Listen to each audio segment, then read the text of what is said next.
Angry Guy here, and today I'm discussing why med school would have destroyed my life. Yeah, I bet you guys never expected to hear me say something like that.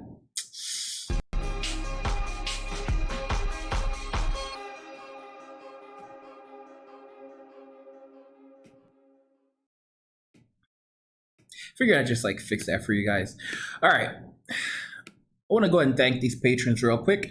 Sharky, Mickey Turner, GNU, Link, Neurons, Cryptonomy Royale 2.5, B-Bax, Brian A. Pierre Dramartel, David Herrera, Deadlust, F8 Crusader, Gabriel Prince, Goo Monster, Hansky, Iceberg 88, John Charles Clark Jr., Joshua Flores, Levi Abram, Mocking Moniker, Nature Monk, Raymond Zuniga, Red Pill Blue Mage, Saint Everett, CPO Americana, Scott Venman, Thomas Danielle, Timothy Bruce Leoza, David Strong, Tim Myers, Daniel D. Utley, and Sam Raven. You guys are amazing. Thank you for your continued support.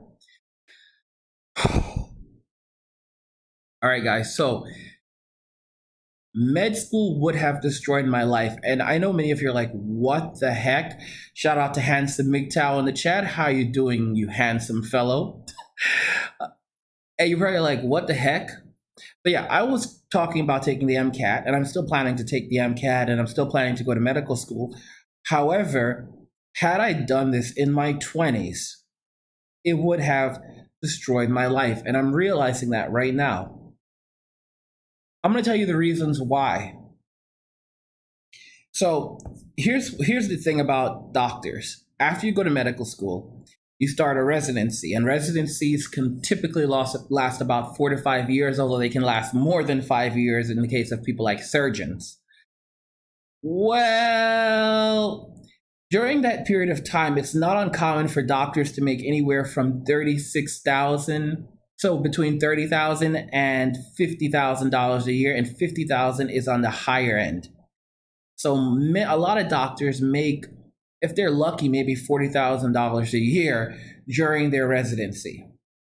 40 grand a year.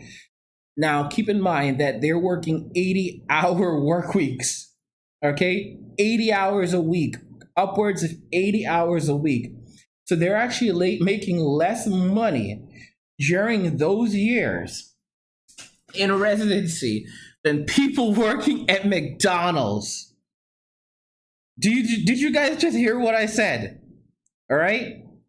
You're a doctor that has been out of medical school 4 years, can be out of medical school for 3 years, is working 80-hour work weeks, making less money than someone working at McDonald's if you compare the number of hours that they are working to the amount that they are being paid. All right? That is a very,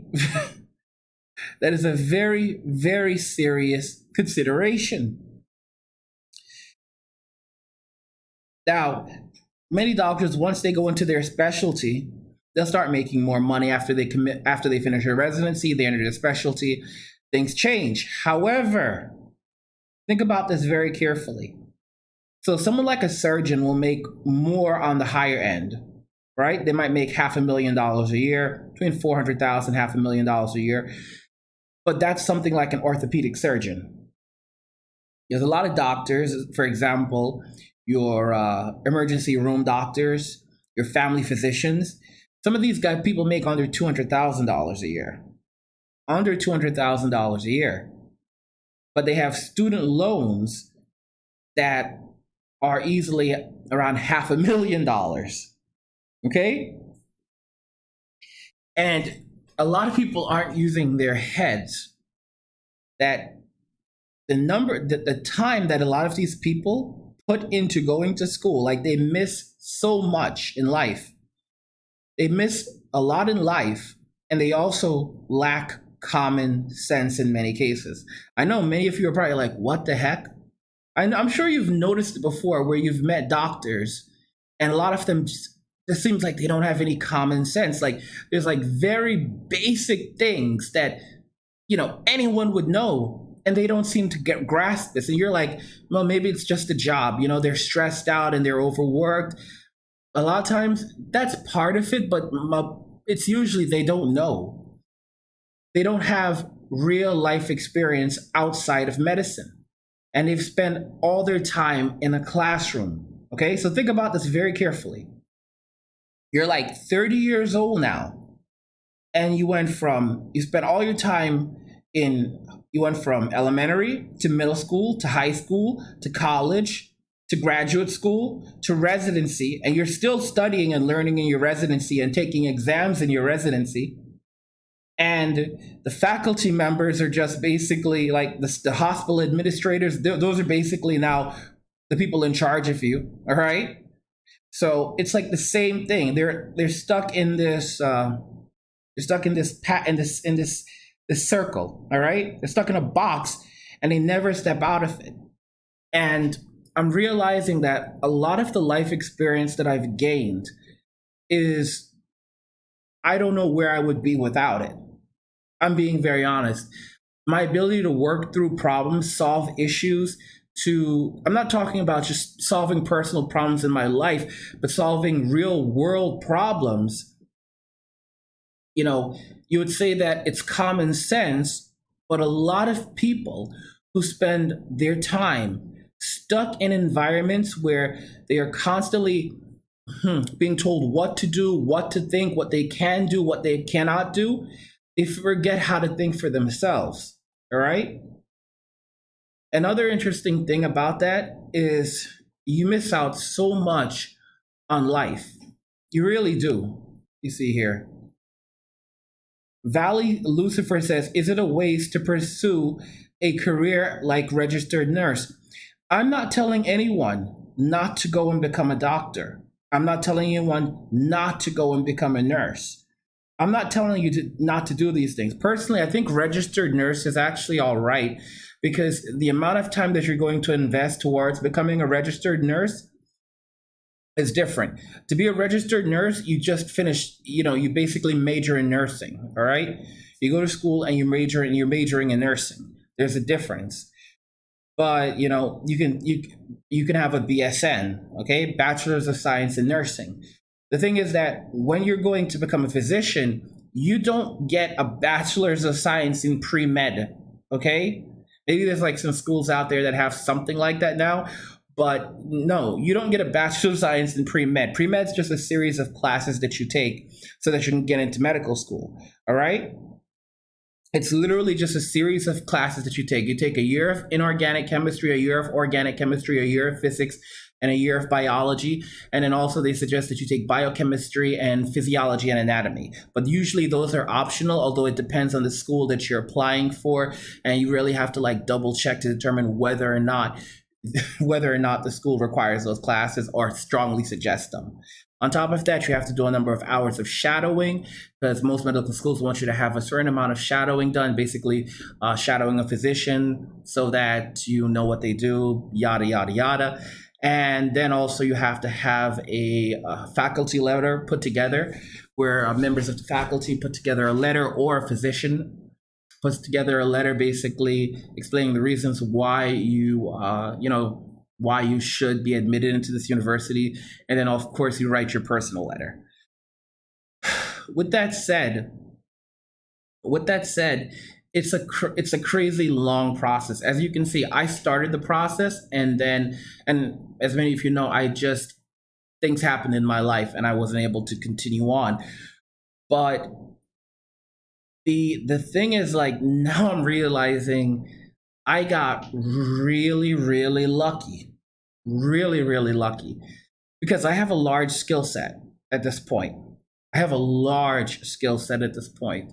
As many of you know, I am, I'm a developer, all right? So I'm a web developer. I have pretty good business skills. I mean, I have a bachelor's in business. I have a strong foundation in computer science. I was a computer programmer for a while, and I still do write code. I have to. And it's more than that. It's just, there's so many things I've experienced in life, and a lot of those experiences have helped me to achieve the things that I'm able to do today. For example, in the work that I'm doing with cryptocurrency right now, my background in business and my background in computer science enabled me to do these things, but also life experience and being able to understand the needs of others and figuring out how to work through problems has been very, very critical. I want you to think about this. A lot of the young people that go into these fields, they go into the fields and they go into medicine and they go into these very difficult subjects that they're working for many, many years, and they go to grad school and all of that. A lot of them don't know how to deal with failure. This is a very, very serious thing. It's very, very serious because I've seen it time and time again. And there's a lot of MGTOWs. Well, and I just brought up MGTOW, but there's a lot of men who will tell you that, or people in general, women that will tell you that, they have family members that, went to medical school, became doctors. They lose their job as a doctor or as a dentist, and they can't do anything else in life. They cannot transition to anything else. A lot of people don't realize that some of the brokest people in the world are doctors, dentists, people in the medical field, because they never learned basic money management skills. That's why a lot of doctors now try to get an MBA. Although, to be honest, getting an MBA doesn't teach you money management skills, not the kind of money management skills that you need to learn, all right? You get the kind of money management skills that you need to learn, to be very honest, by actually going out and learning, working, starting a business, working on your personal finance, stuff like that. You get it through practical application. You don't learn it in a classroom. There's just so much common sense that you just don't gain in a classroom. And I know so many people right now that are just dropping out of medicine. And I had like this feeling, I had this gut feeling that a lot of YouTubers, a lot of people my age, doctors my age, were going to start dropping out of medicine and becoming YouTubers. I honestly had this thought of like I've been thinking about it more and more What's and more. What's up, everyone? This is Dr. Webb here. I've been thinking about it more and more and more because you're seeing a lot of a lot of people my age that are doctors now that have YouTube channels. All right, they have YouTube channels and their focus is on YouTube. I am so honest with you. And you're seeing like there's constantly another video. I think I talked about this years ago, maybe a year or two ago, like doctors are going to start quitting medicine now. And lo and behold, here's a video for you. And I want you guys to listen to this video. This guy is an orthopedic surgeon. All right. He's an orthopedic surgeon. He's about my age. He's around 35, 36, somewhere around my age. He's an orthopedic surgeon. All right. And he did a 5-year residency. This is where things get downright frightening. I want you to listen to this very carefully. After basically 8 years of college and then another 5 years of residency, I don't even know if he's done yet. This is what's going on with him. Listen to this. He's a YouTuber. He's a YouTuber. And guys, this is nothing new. I have seen so many doctors do this crap. All right. Older doctors, that were in like their late 30s, early 40s. But I knew that this was coming. I felt it in my bones that a lot of these guys were going to turn around and try this crap. All right. And now guys, listen, I'm just going to play a video. Listen to this. What's up, everyone? This is Dr. Webb here. Thank you. No, bro, you need to drop the. You see, this is where the doctor whole thing comes in, because anybody can call themselves a doctor. All right. Guys, for watching this video. You get a doctorate. Anyone calls themselves a doctor, dude. You know what you're doing. You know what you're doing is wrong right now. You know what you're doing is wrong right now. Make sure you subscribe. New videos coming every week. You don't want to miss them. For those who are new to the channel, I am Dr. Antonio Webb, a 5th-year orthopedic surgery resident. In this video today, I'm going to be talking about my plans for the future. As you all know, or if you're familiar with my channel, I always try to spread positivity. I always try to encourage people to reach their goals, keep going after their goals despite many obstacles. My course has been nothing but a challenge. It's been very treacherous. It's been very challenging, getting rejected medical school after medical school after medical school after year after year after year. And it took me 3 years to get into medical school. And finally got in and realized that medicine is not what I thought it was going to be.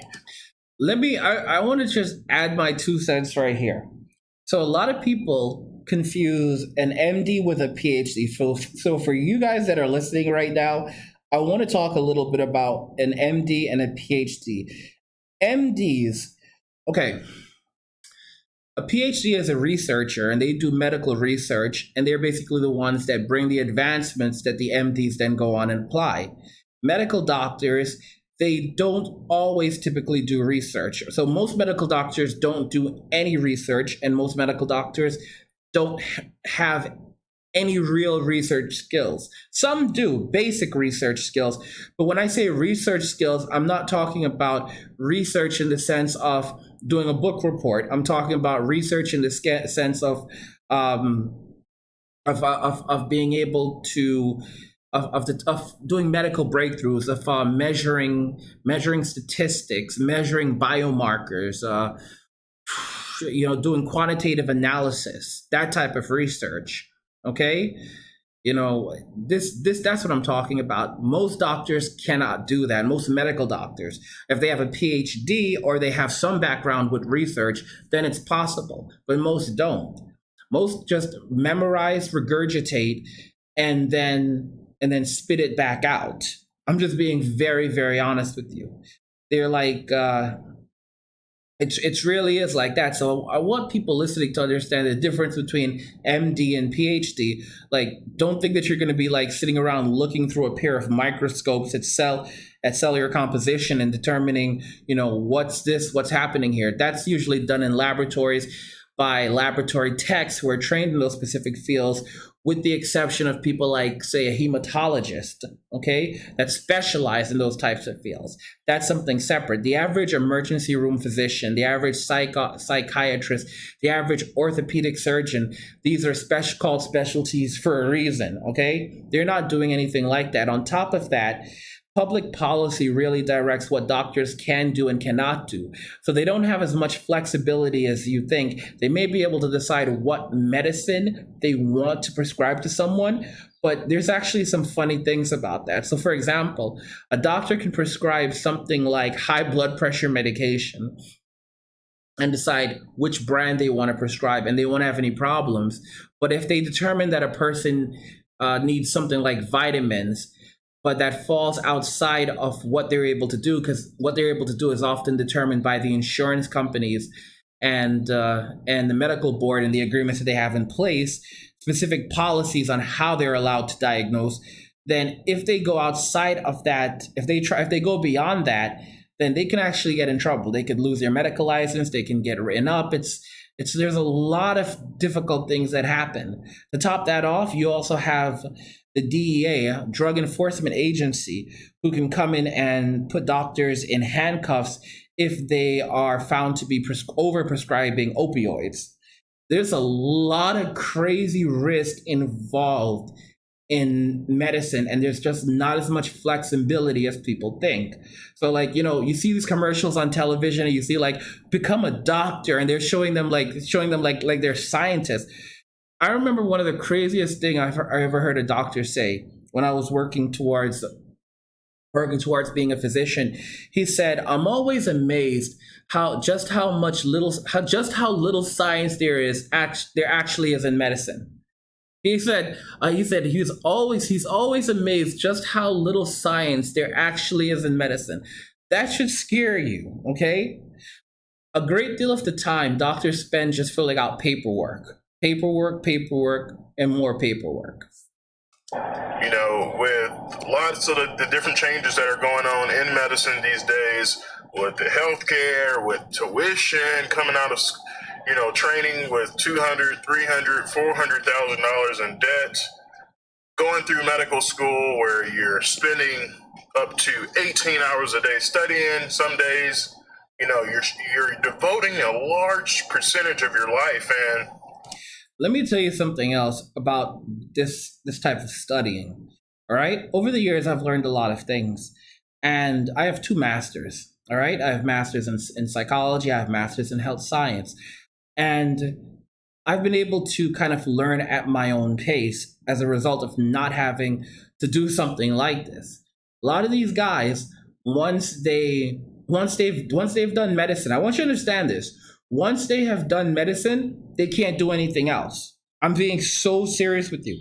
They cannot do anything else because they've dedicated so much of their lives to something like that. The idea of committing, to crazy number of hours of studying for something else, to transition to another field, it's insanity. And it would be insanity for anyone else as well. So they can't do anything else, literally anything else.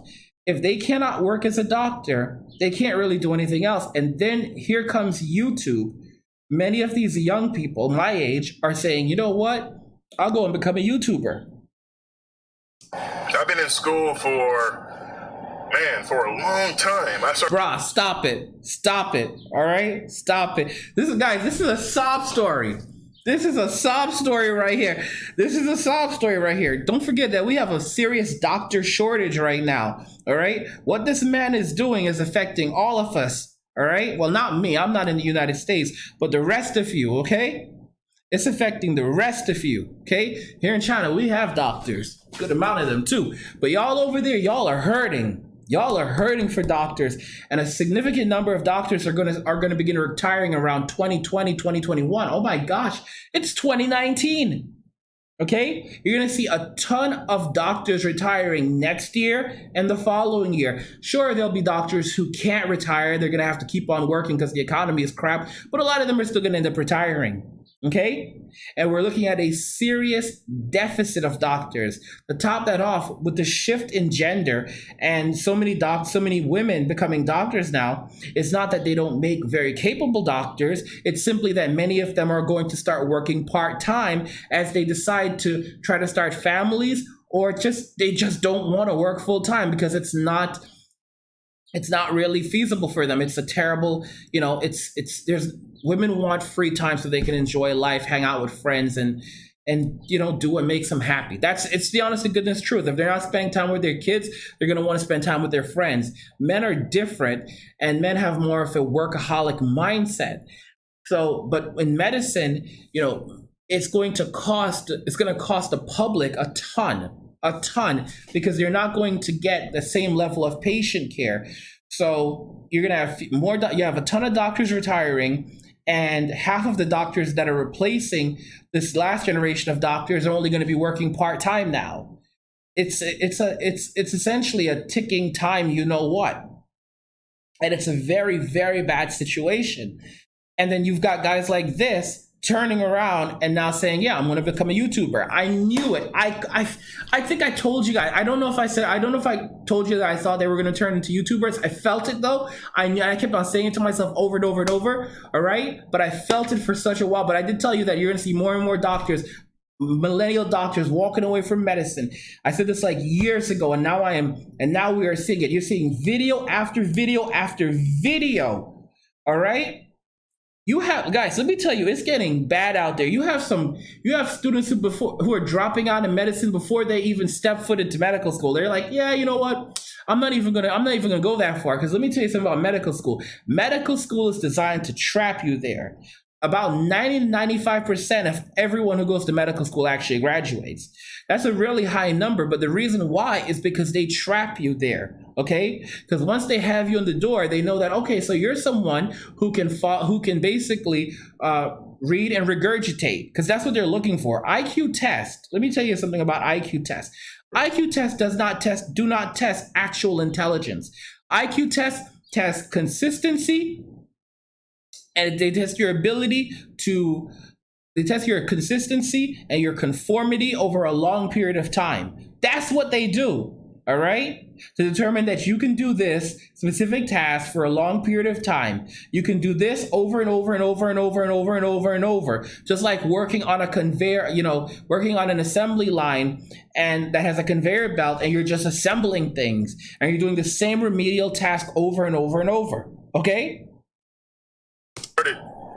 community college in 2002 in San Antonio here. Started taking classes here and there. And from the first time I started college to the time that I will be an orthopedic surgeon, I started in 2002. It's 2019. That's crazy. 17. Bruh, this is a sob story. This dude is bringing his sob story. Seriously, dude? You're really doing this. He's really bringing a sob story, guys. He's really bringing a sob story. Years. And that's half of my life, essentially, that I've devoted to this. And some people talk about, hey, if I could have devoted all this time towards, something else like in business or some other type of field, or even the military, you would have a freaking retirement, a paid retirement for the rest of your life if you devote, Guys, I'm gonna tell you something. I'm gonna tell you some real. I'm gonna tell you some real stuff right now. I'm gonna tell you guys some real stuff right now. Okay?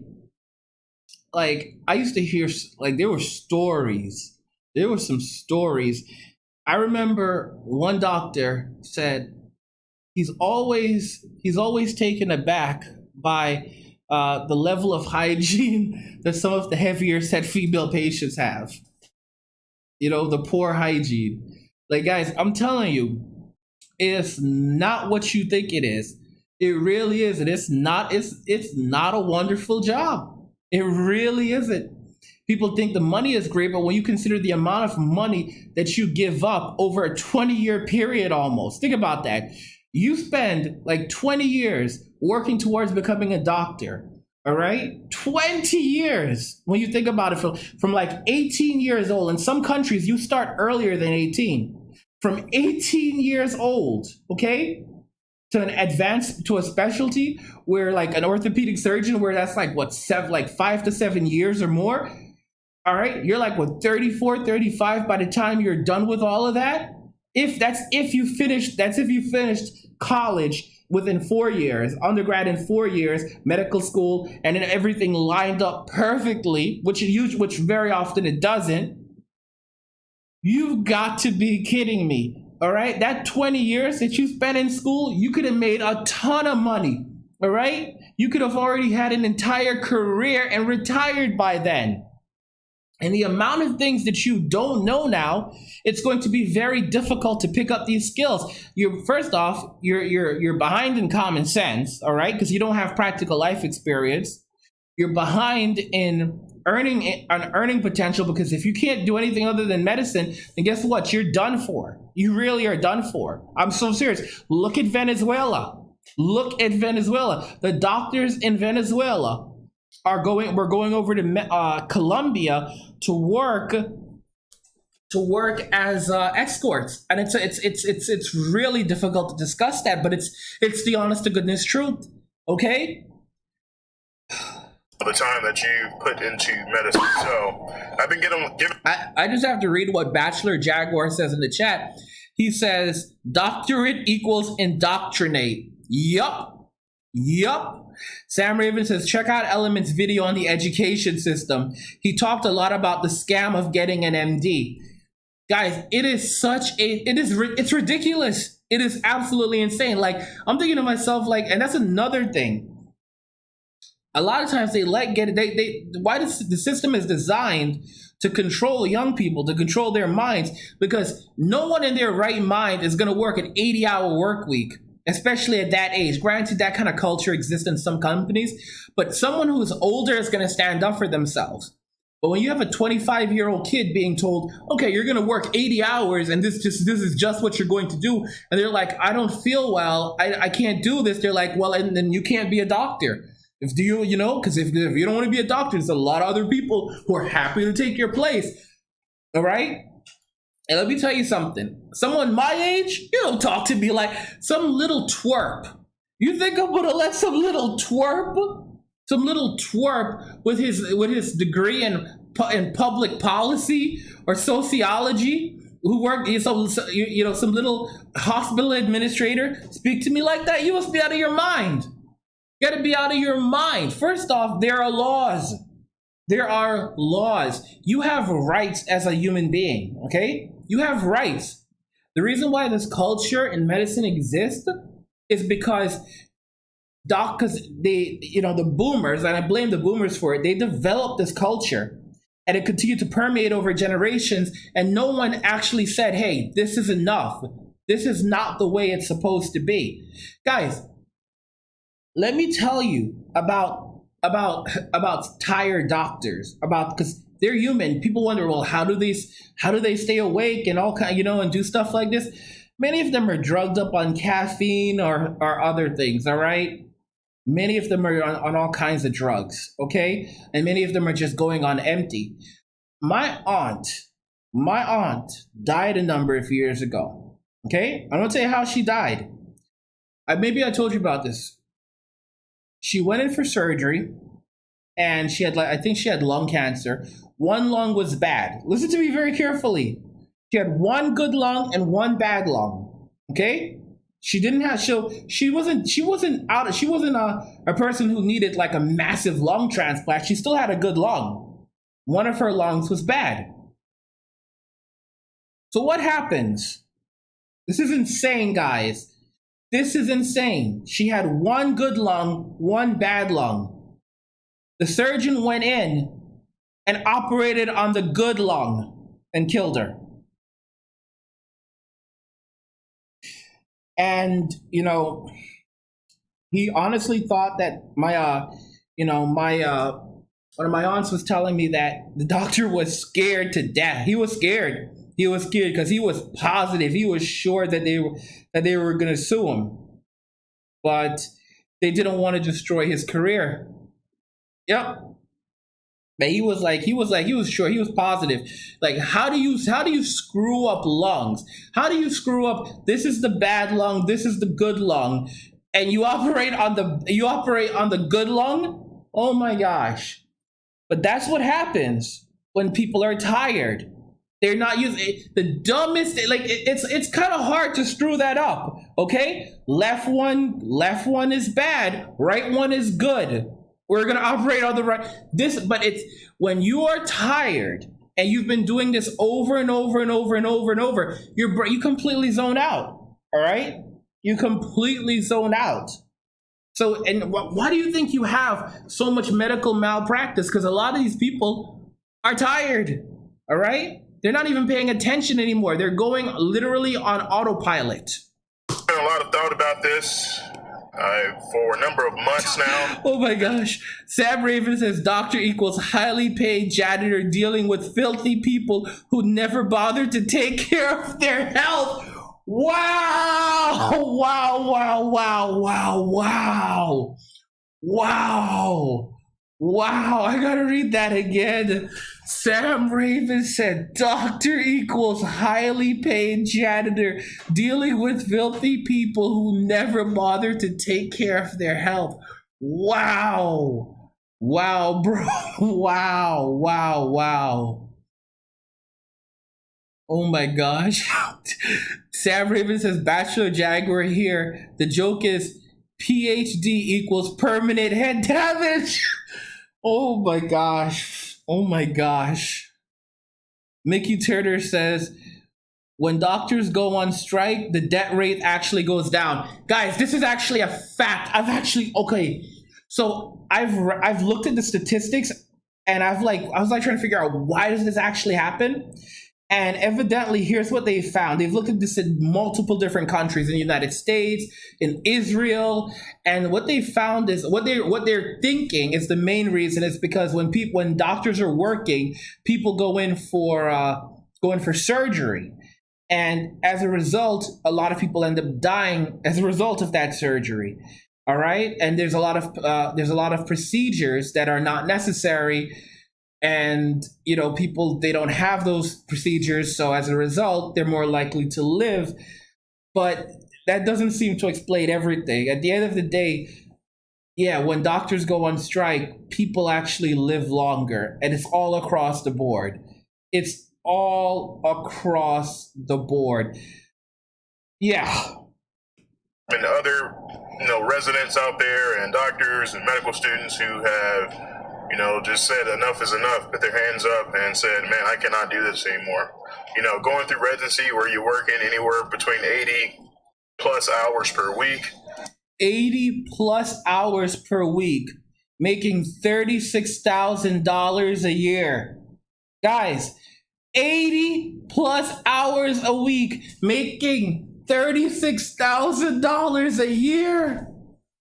Working 30-hour shifts, for months at a time, every 3 days on call. Guys, this is what he said, a 30-hour shift.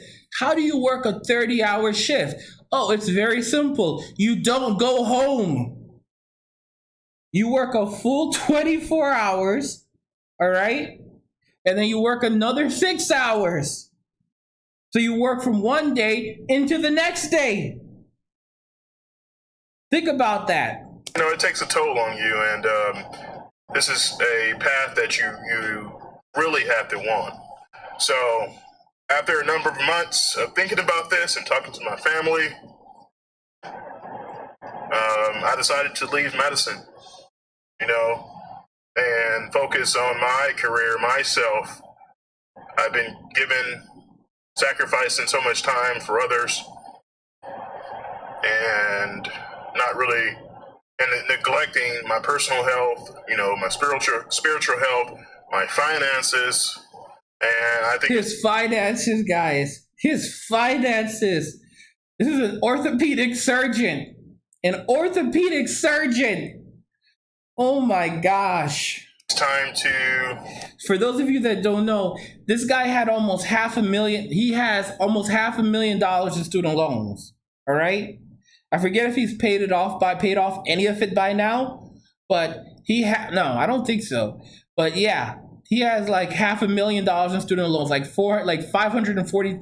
It's more than 540,000 because I watched him do the math and he didn't do the math right. This guy does not even know how much money he actually owes. That's the sad thing. He doesn't even actually know how much money he owes. And people called him in the description about it because he tried to do a breakdown of the math. And here's the thing that a lot of young people, this is another thing, they don't know what compound interest is. Most Americans have no idea about compound interest, all right? And if you're going into a field like medicine, where you're going to have a lot of that crap happening, you need to understand compound interest, all right? Because if you start off with $500,000, okay? If you start off owing $500,000 and you have something like a 5% interest rate, okay? The following year, that's $525,000. And the following year, it's not 500. It's not going to be another 25,000. It's 5% off that 500,000 plus that 25,000. So 525,000 plus whatever 5% of that is added on, and it's going to keep on accruing interest like that. So that $500,000 then ends up becoming $1 million in no time at all. And you're like, that doesn't make any sense. It's only a 5% interest rate. Yeah, that's annually, dummy. And the interest is compounding. Make a change. So I'll be finishing residency here in the next 2 months. And then after that, I'm calling it quits. Guys, he finishes, he put out this video in March of this year. March of this year. He finishes his residency in 2 months. He can then go on to make $500,000 a year. Although after taxes, it's going to closer to 300,000. And then he's not factoring in malpractice insurance, which could easily be anywhere from $25,000 to $40,000 to $50,000 a year. I used to work in insurance. Yeah, bro, your math's not adding up, dude. Your math's not adding up. After he's gonna finish the residency in 2 months and then quit medicine entirely, and he owes $500,000 in student loans. Guys, he owes over $500,000 in student loans. Oh my gosh. Over $500,000 in student loans. And you are quitting medicine after your residency. Guys, Now do you understand why I said why the title of this video is Med School Would Have Destroyed My Life? And like I said, a lot of these young people, they can't handle failure. They will not know how to handle failure. All right? A lot of these people, if they, what do you do if if you end up homeless? It can happen. What do you do if you can't pay your bills? Well, how do basic life issues, they're not going to know how to handle them. And you know what's going to end up happening to these young people? They're going to turn to medicine, all right? They're going to turn to a psychiatrist. And the psychiatrist is going to begin medicating them. And those student loans, they're never going to pay them back. You're going to have a lot of these young people fleeing the country. I told y'all. All right. Don't be surprised when you hear that this guy is in Asia or some unknown country in Europe that no one has ever heard of. They're still working to discover it. You're like, how the heck are you even there? Oh, I got in early, guys. I'm so serious. I'm so serious. You're just gonna hear story after story after story. This is a sad situation. Don't be shocked when you hear that this man suddenly has decided to take a pilgrimage outside of the United States and has no idea when he'll be returning. All right? No, he is fleeing. he is fleeing the country. That is fleeing the country. Look at his eyes very, very carefully. All right? Look at it. Listen to how he's talking. Listen to how he's talking. He's trying to get out ASAP. Remember when I told y'all to have your passports ready? People, see, Mickey listened to me. Mickey listened to me about getting his passport. All right? It's functional. Listen to me about getting his passport. So many of y'all don't have a passport right now. And I told y'all to have those passports ready. It's not like we're going to be able to get out. You're right. Now you're not going to be able to get out. 2-year waiting list to get passports, or, or better yet, sorry, at this time, we're not accepting any new applications. Please check back and we'll announce. Okay, can you imagine having to join a lottery? Like and then things like this end up happening. Like you want to get a passport and you got to join like a lottery, like how people join a lottery to get Section 8. Like you join a lottery, and if you win, you become a Section 8 recipient. That's how it works with Section 8. Imagine that you're in the future, you need to join a lottery, and if you win the lottery, you get a passport.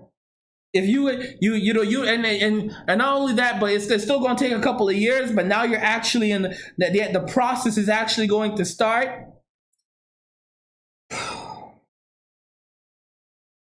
And can you imagine? It's going to cost not only that, it's going to cost you hundreds of dollars just to get it. Let's be out of your minds. You got to be out of your minds. Let me tell y'all something. I have a passport. I have a whole load of things. I got all kinds of things to get in and outside of the United States. All right, trusted traveler cards, all of that crap. You must be out of your minds. All right. You got to be out of your minds. I got myself fingerprinted by the FBI. I did all of that. All of that, all right? So I could come in and get out, in and out, in and out. Most of y'all are stuck. Let me tell y'all something right now. There's a new license in the United States. I don't know if many of you know about that yet. There's a new type of there's a new type of license. What is it called? Like Real ID, something like that. Some of you guys know what I'm talking about. And that license, it has to be like certain federal guidelines. Basically, I think there's a chip in there tracking you. But anyway, that's a whole other story. And, it's crazy. Like if you don't have one of these licenses, you can't even board a plane. And sooner than later, I'm thinking that they're going to change it so that you can't even board a train. All right. Like, oh, you want to take Amtrak? Well, you need to have a real ID. And it says it right on the license, like, oh, if you don't have, if this license does not meet the federal guidelines, if it's just enough to drive around the state, but it's not enough to really do anything. I'm being so honest with you. I kept telling y'all to go and get a passport, because a passport also serves the purpose of a birth certificate. That's another thing. A passport serves the purpose of same purpose as a birth certificate. It's just as valid as a birth certificate. That's what a passport is. If you don't have a valid passport, all right, Please don't walk around with your birth certificate. Some of y'all don't even have that either. You're going to be doing YouTube full time. I'm going to be doing YouTube full time. He has 71,000 subscribers. Oh my gosh, dude. 2 decades. 2 decades. You are now a fully certified physician. You will not, and he refuses to work, guys. He refuses to work. So he's going to finish his residency because he only has 2 months left. But he refuses to work as a doctor, and he's going to do his YouTube full time. Full time. Yep. And this is just, guys, there are so many doctors on YouTube right now. I'm telling you, there are so many doctors on YouTube, millennial doctors on YouTube right now. It's getting crazy. They're all over the place. They are all over the place. And they're putting out video after video after video. And I'm thinking to myself, no. I make videos. And it takes me time to make these videos. So if you're here making videos, then you're not working. All right? A lot of these people are because you dropped out of medicine. You dropped out of medicine, calling it sick. You dropped out of medicine. Especially a lot of the women are dropping out rapidly. And you know what's going to happen? All this taxpayer money, guys, all this massive student loan debt crisis. This is the reason why all these young people are here buying up Bitcoin, because they know, guys, you see this guy right here? He's going to put all his money in Bitcoin. He's going to put all of his money in Bitcoin. He has over $500,000 in student loans that he has not paid back. He has over $500,000 in student loans that he has not paid back. Okay? So he's going to conceal all of his assets in Bitcoin. My gosh, I told y'all guys to go invest in crypto. Y'all didn't listen to me. Some of y'all didn't listen. I told y'all to go buy a cryptocurrency. This is what all the millennials are doing. They're broke.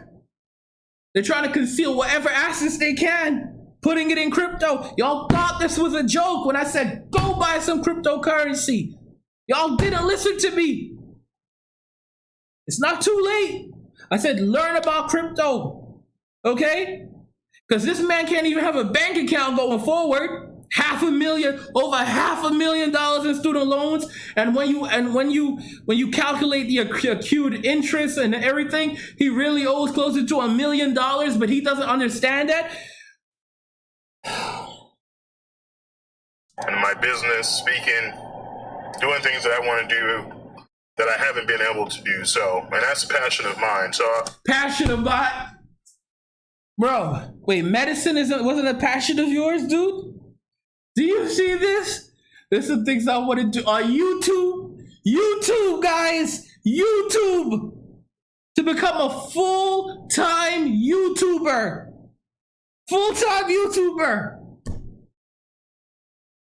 Oh my gosh. My advice for you guys is to, find something that you're passionate about, that you'll get up each day and go to work and be happy and be satisfied with your career choice. So I'm going to be a full-time YouTuber.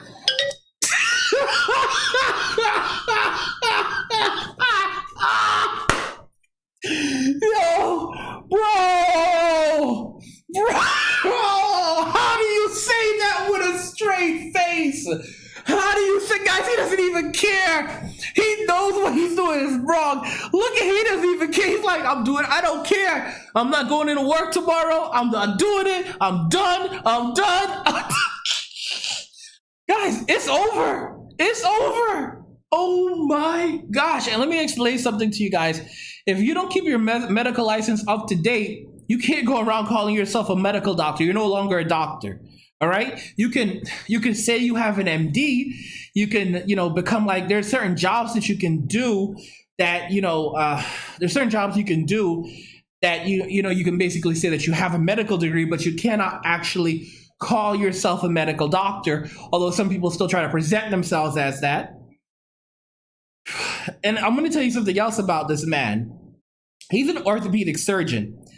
And there's a difference in knowledge set between surgeons and general physicians. There's surgeons, they typically do not have the same knowledge set. Now, granted, there are actually some doctors who have multiple specialties, but most surgeons just know how to cut. I'm just being real with y'all. They have very specific, very specialized knowledge to the point that they can barely walk you through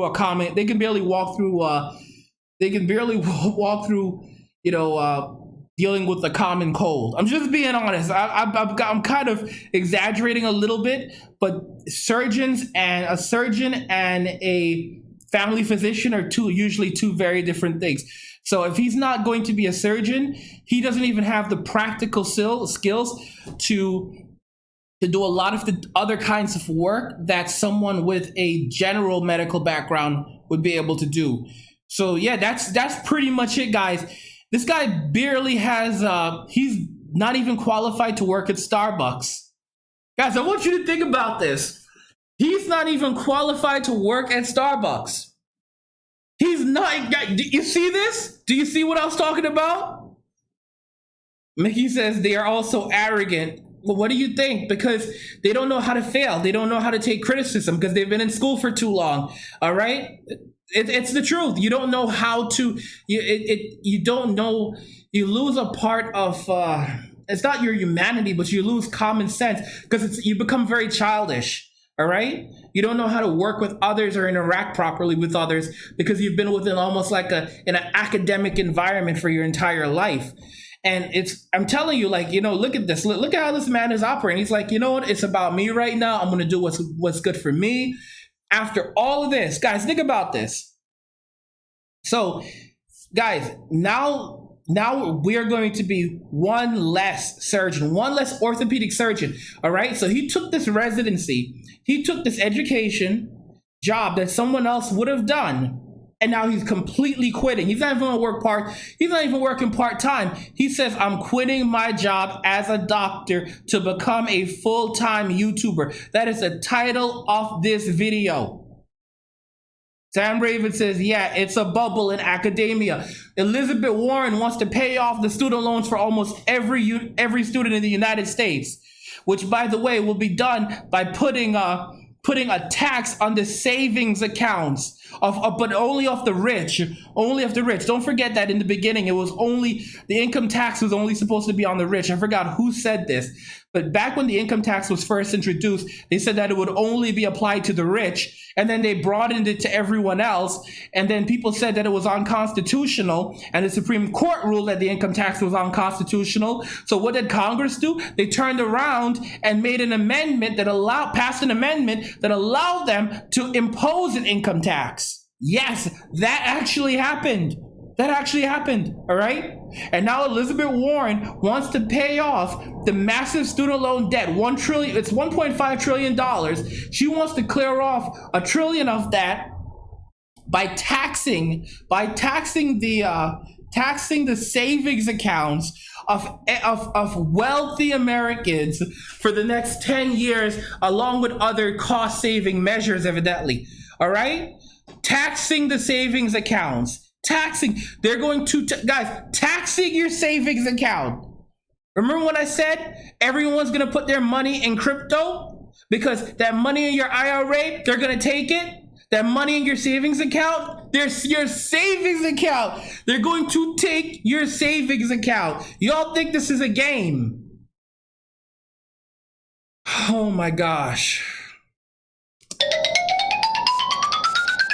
What day it is today? It's April 1st. April Fools to you guys. This guy is fooling around, all right? Guys, we're seeing this more and more and more as these people are running away from medicine, all right? He's full of crap. He's full of crap, guys.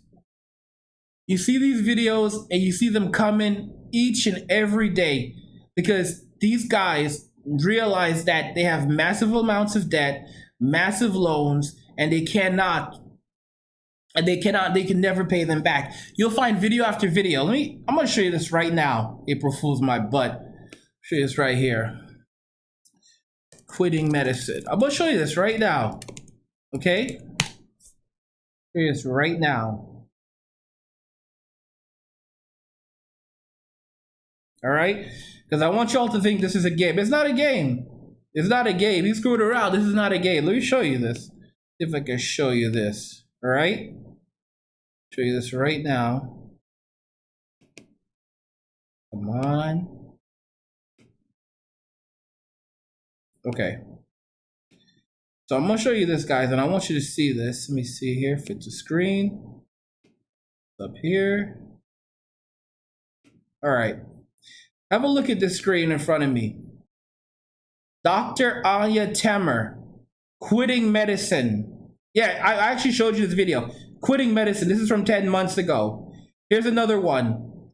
Last day of residency. Kevin Jubal. I quit plastic surgery. Okay? Guys, you think I'm joking with y'all? You think it's April Fool's? Taking time out.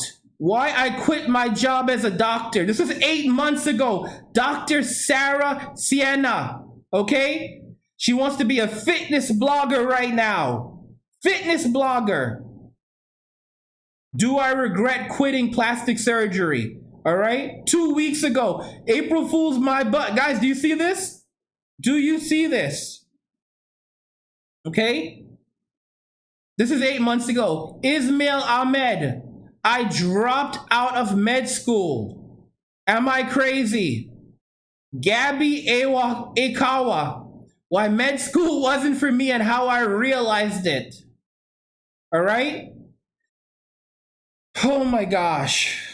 Guys, there's a TED Talk. Dr. Rachel Horner is a first-year resident, okay, of emergency medicine. The power of quitting. That was her TED Talk. The power of quitting. All right? Y'all thought this was a game. Nella Grace, 1 year ago. Why I quit medical school. But Sab, the struggles I faced after dropping out of medical school. Here's another one from 6 months ago. Senthoran Kant, quitting Cambridge University Medicine 2018. Guys, this is insane. Here's another one. Ameli, how I quit my medical doctor job to live a lifestyle of freedom and flexibility. Med School Insider, do not go to medical school. Dr. Curley, quitting med school. Okay? Guys, here's another one. Dr. Andrea Paul, leaving residency to start a business.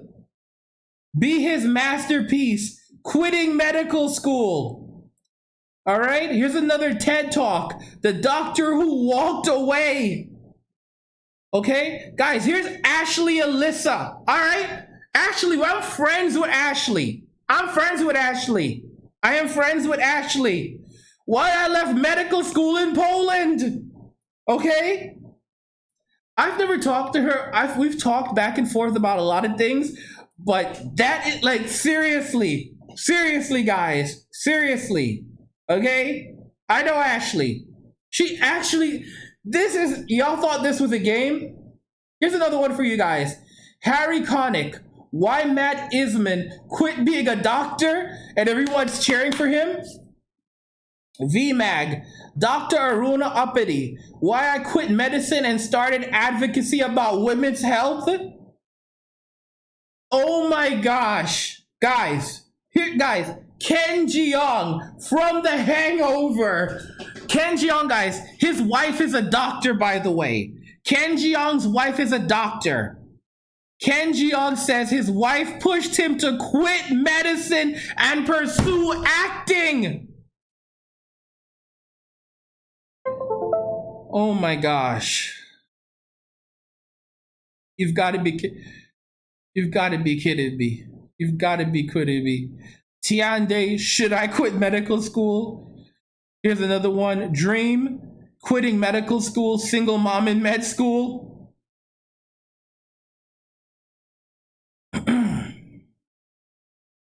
All right?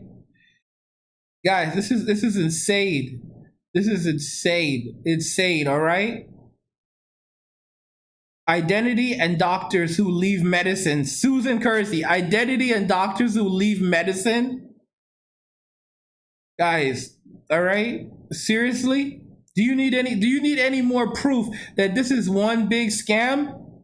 One big scam? I told you that this man, he has over $500,000 in student loans. All right? He has over $500,000 in student loans. This man's gonna get he's gonna flee the country. He's gonna flee the country. All right? It's not a joke. It's not a joke. It's not a joke. This is what they do.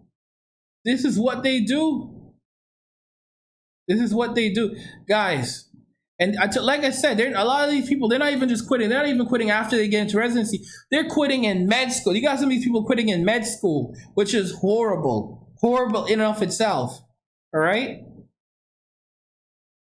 Everyone thinks it's a game. Everyone thinks it's a game. All right? And it's only going to result in the cost of medicine skyrocketing up. Because these people want to go sit on YouTube. I've seen this time and time again. What do you think they're on here? What do you think they're doing? I'll give you another one. Here's another one for you. The summer I quit med school. Guys, do you see what she's doing? Do you see what she's doing? Look at this. Look at this. Partying. Okay? Partying.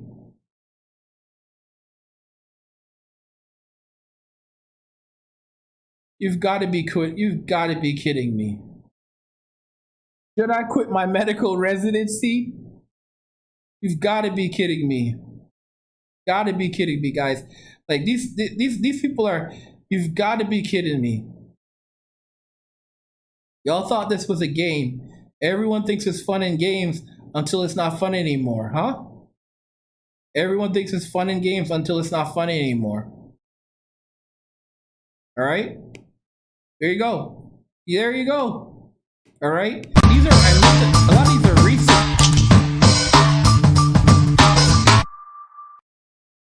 A lot of these are recent. A lot of these are recent. Okay?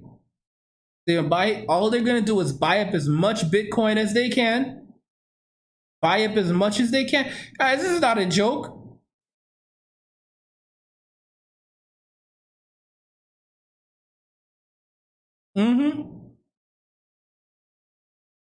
Mudkip says TED Talk is hit or miss. Mickey says, Band of Brothers, where is your donation app? You mean donation app? What are you talking? Oh, crap. Mickey said, check your Cash App. Oh, guys, Mickey just sent me $10. Mickey just sent me $10. Thanks a lot, Mixter. Sent me $10. FYI, guys, Mickey actually bought up like 2 courses. Like he bought 2 courses already. One course has gone to like the how to invest in cryptocurrency. That's going to increase by 10 times.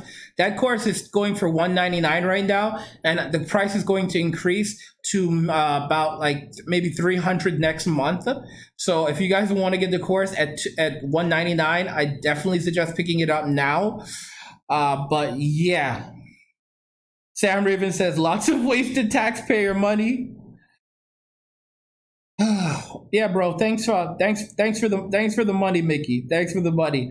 Like, guys, just so you know, guys, like pretty much like all the money the money I've been getting, I've just been taking it and buying cryptocurrency. Mudkip says, so how's Venezuela right now? Yeah, Venezuela is going through an insurgency. Venezuela is going through an insurgency right now. An insurgency. All right? Also, guys, definitely go ahead and thank Mickey because he just bought you guys 10 more minutes, which is, I didn't know we were still doing that kind of thing, but I'm like literally like, there we go. There we go. So Mickey just bought you guys 10 more minutes. Need money, angry. Mudkip says, need money, angry. Laugh. I'm telling you, but soon. Oh, yeah, but soon. Yeah, bro. Yeah, dude. Yeah, like I said, pick them up. Just pick them up when you can. But just know the price is going up. The prices be going up. The prices be going up. Sam Raven says, reality, make the difference. Preventing medical trainees from taking their lives video YouTube. Oh my goodness. Mickey says, yep, that socialism in Venezuela is really working out. Guys, you know what's funny? So after the way things are looking is Maduro's going to be ousted entirely. And the Petro, which is Maduro's currency, that was the crypto that he created. That they're not going to end up using that. They're not going to end up using that, I don't think. So that's all going to go downhill because no one ever got any of it either. He didn't actually like pay out any of it yet. So they're just going to focus on using Bitcoin. So Bitcoin, for the most part, is going to be the unofficial it's already the unofficial national currency, and they're going to end up having to just use Bitcoin for a long time. Like guys, like literally, Venezuela is going to transition, maybe the first economy to completely transition to a crypto-based economy. A crypto-based economy. All right? Crypto-based economy. I tell y'all. It's not a game. It's not a game. It's ridiculous. But that's just how it is. That's just how it is. See, everyone thinks it's fun and games until, I always say, everyone thinks it's fun and games until you have to eat dog. All right? So you have to eat dog. And it's just not like that. It's just not like, everyone thinks it's fun and games, and then as soon as you gotta start eating Mr. Wolf Wolf, nobody wants to talk. Everyone's thug life until it's time to live that life, until it's time to be about that life. I'm just being honest with you. I'm just being real with you. All right. Hey guys, welcome back to my. Oh, you guys are like, what the heck am I playing? What the heck is that, Agri? What are you? What did you just put on? Huh? What did you just put on? Guys, I told y'all. All these girls turning around saying they want to become fitness bloggers right now and YouTubers. Hey YouTube, how y'all doing? YouTube? You good? You good? Cause I'm good. You good? Cause I'm good. This is how they roll. This is how they roll now. Everyone thinks it's fun and games. And then they find out, nope, this isn't so fun. This isn't fun. This isn't what I expected. It's rough. It really is rough. It's real. I'm telling you guys, when it's cold out there, it's cold. Let's look at this video. Hey guys, welcome back to my channel. Thanks for clicking on another video. In today's video, I wanted to just kind of sit down with you guys and catch up because I know it's been a while, even though I feel like I keep doing catch up. Now guys, I want to tell you, I think she sounds English. In the UK, the taxpayers actually pay for students to receive a medical education. So all of it is subsidized by the taxpayers in the UK. So she's going to go quit medicine now after all that money that was spent to train her. You have got to be kidding me. You've got to be kidding me. How narcissistic is my generation?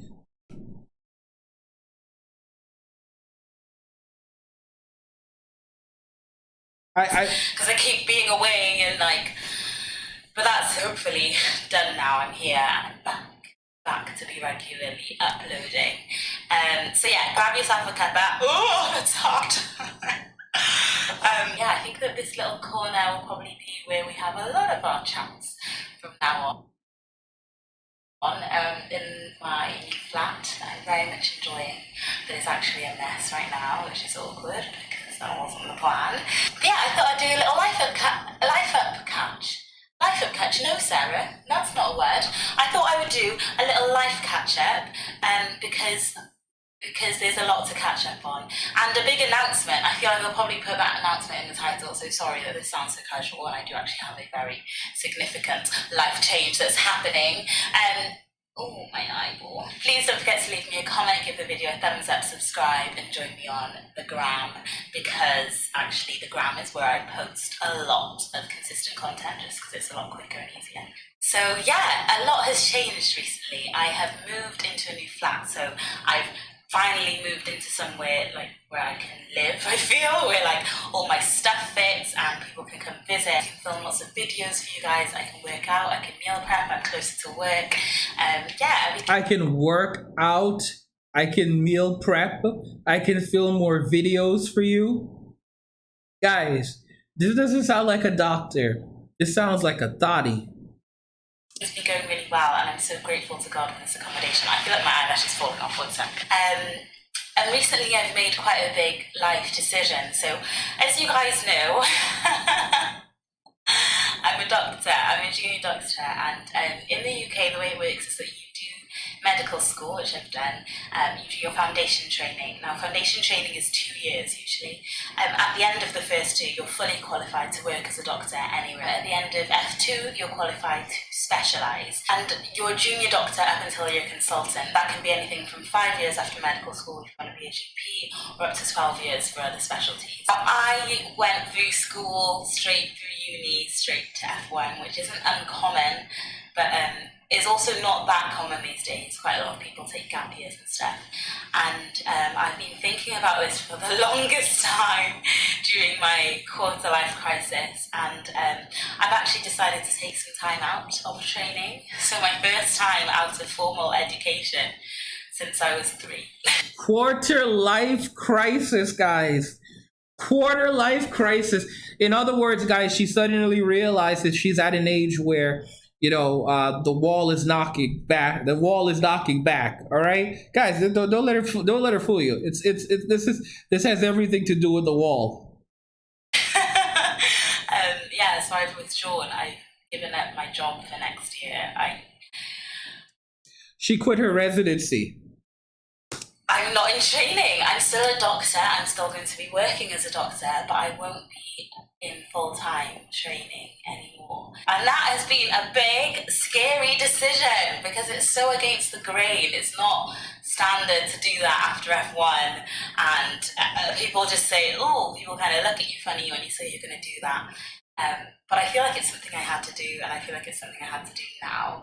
And I think that if I hadn't have done it, if I hadn't committed and done this now, then I think, you know, when you feel like you're at a bit of a crossroads in terms of where your life is going to go and the kind of life you're going to live, the kind of path you're going to take, as deep as that sounds. I felt like this was kind of it. I had to choose. Do you know what? It was almost like something I really believe that I should do right now, and something most people say I should do right now. And that was kind of what it boiled down to, and I had to go with what I believed I should do right now. Whether it was the logical thing or the blah, blah, blah thing, at the end of the day, it was what was in my heart. Now, there's a... It was what was in my heart? It was what was in my heart? What was in my heart, guys? It was what was in my heart. Guys, this is the US, this is the UK, US and the UK. It was what was in my heart. Whew. I don't know, guys. I don't even know. It was what was in my heart. What am I supposed to say? What am I supposed to say? Okay? You got these people doing this. These millennials. All right, what's up, guys? So I got these Enchroma glasses. They're designed for people with color blindness, and I'm red-green colorblind. Specifically, I have strong proanomaly. And oh my god, these are crazy. But that's for another video. Like, look at this. The green light is so green, and the red light is so red.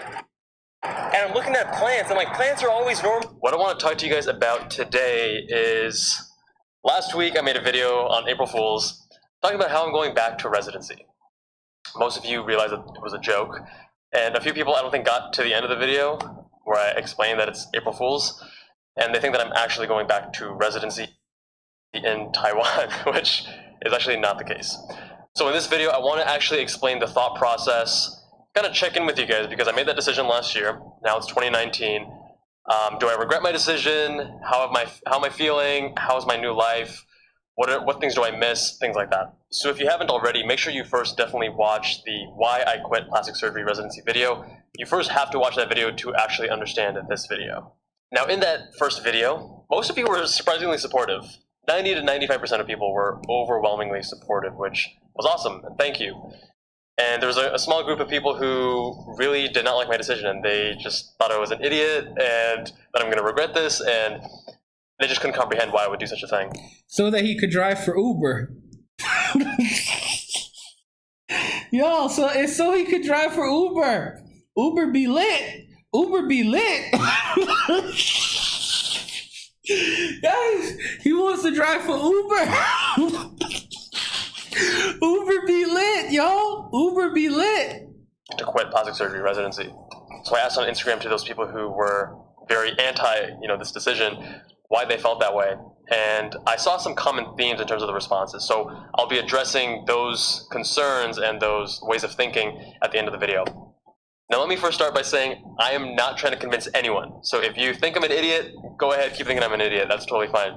The reason I'm making this video is to hopefully demonstrate a different way of thinking, because oftentimes I think a lot of us get stuck into this fearful way of thinking where we're not as rational as we think we are, and therefore we tend to inflate the risk of something without truly understanding the pros and cons of each option.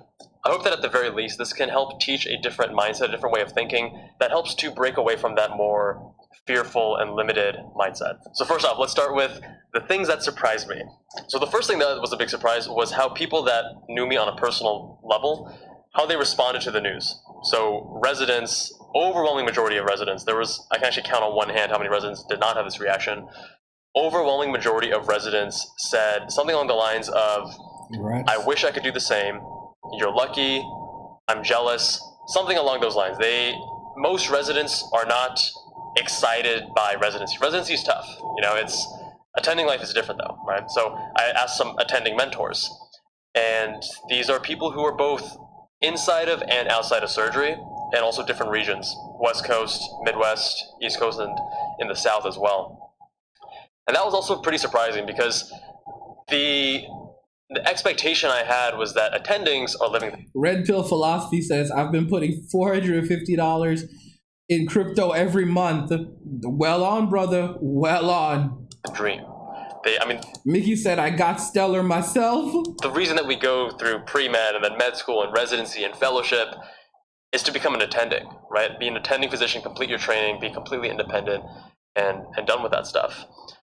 But even amongst the attendings, I thought that I would see more of them say, oh, medicine is amazing, why would you ever want to leave this?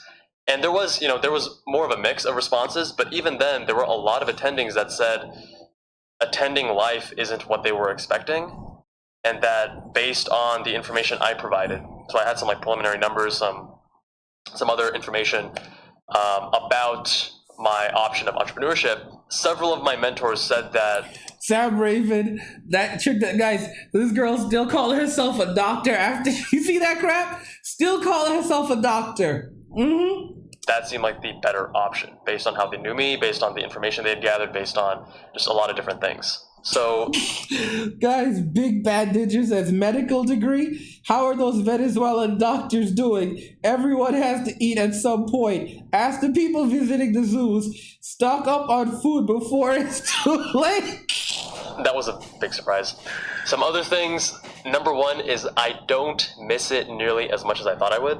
I thought that I would face days or weeks or at least moments where I'm like, oh my God, I should have stayed. Oh my God, I regret it. And I haven't had that at all. Not a single moment, which gives me more confidence in my decision. And part of that is actually related to this last thing that surprised me, which is the complexity and beauty within entrepreneurship is very much underrated. So if you have entrepreneurship, starting his own business, becoming a full-time YouTuber. Listen, guys, look at this guy. Look at this guy. Look at this guy. Look at him. What did I tell you about these full-time YouTubers? What did I tell you about this generation? What did I tell you about this generation? Y'all thought this was a joke. This is a bad generation. This is a real bad generation. My gosh. All right? I know it's like I said, I'm lucky. I am lucky that I did not take that path. I am so lucky. God really got me because I did not go and do that. Because all these people right now, they're trying to run. Guys, they're trying to run. They're trying to run. They're trying to run for their lives. That's what they're doing. Don't let them fool you. Do not let them fool you. Don't let them trick you. All right? These people are trying to run from medicine. They're trying to run away from the medical field and not look back. They don't want, because work is hard. That's another thing, guys. Work is hard. Work is hard. Okay? And they want out. They want out and they want out now. They want out now. Shoots. Told y'all this wasn't no game. I told y'all this wasn't a game. This is what they are doing. This is what they are doing now, guys. This is what these people are doing now. Curious mind, if you like that challenge, if you get a kick out of approaching a challenge, an obstacle, and overcoming it, learning in the process, then entrepreneurship, there's just like an infinite number of challenges and possibilities. It is much more complex, much more intricate, much more detailed and nuanced than I initially realized. Okay, but now let's talk about things that I do miss. First of all, I do miss operating. I think that there are very few things in life for me that help me get into that flow state where time just flies, you're super focused, nothing else is distracting you, and it's like the whole world just kind of disappears. You're just doing this one task. I found two things that do that reliably. Number one was operating, and number two is racing my car. So as you guys who follow me on Instagram already know, I love racing my car. Racing. And getting into these flow states is one of the most rewarding experiences in professional or even personal life, really. So I do miss getting to that flow state when I was operating. It was more common. Dr. Victor says, I think Gen X is the least hated generation. Oh my God. Dr. Victor says, I think Gen X is the least hated generation. Guys, I talked about Gen X before. I said that Gen X is like, they're like the cool older brother that, you know, they come home, they go to work, they come home, go to the basement, you know, they have an awesome record collection, smokes their bong and doesn't, you know, always down to have a conversation, and they don't mess with anyone, all right? Cool, you know, Generation X, they're that cool older bro, doesn't mess with anybody. And then you've got the boomers, the doomers, and the millennials. All right, and you know how we roll. We're the two worst generations. I've said it before. Poor Generation X stuck between the two worst generations.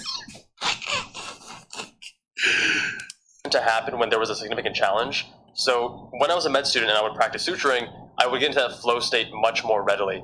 But by the time I was a resident and I had been doing suturing, like, I practiced much more than the... Suturing is just stitching people up, just so that you don't know. That's like a fancy word for stitching people up. Suturing is just stitching people up. The average med student or resident would. But by the time it became more automatic, I would only get that rush and that flow state when I was doing something particularly challenging. So I remember doing one half of a blepharoplasty. That's where it's a procedure on the eyelid, and the eyelid has some of the thinnest skin in your body. So it's extremely challenging from a technical standpoint.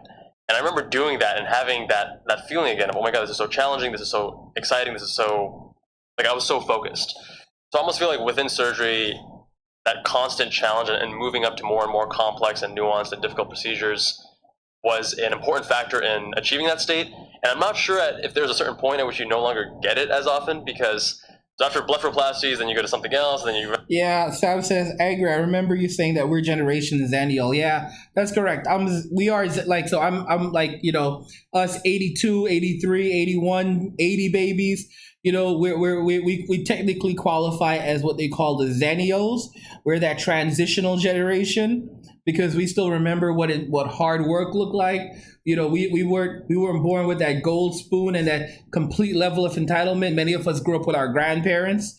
You know, so we still got some lessons. Like my grandmother always said, if you want something, work hard for it. As to where my mother was kind of like, you know, feminism hoorah.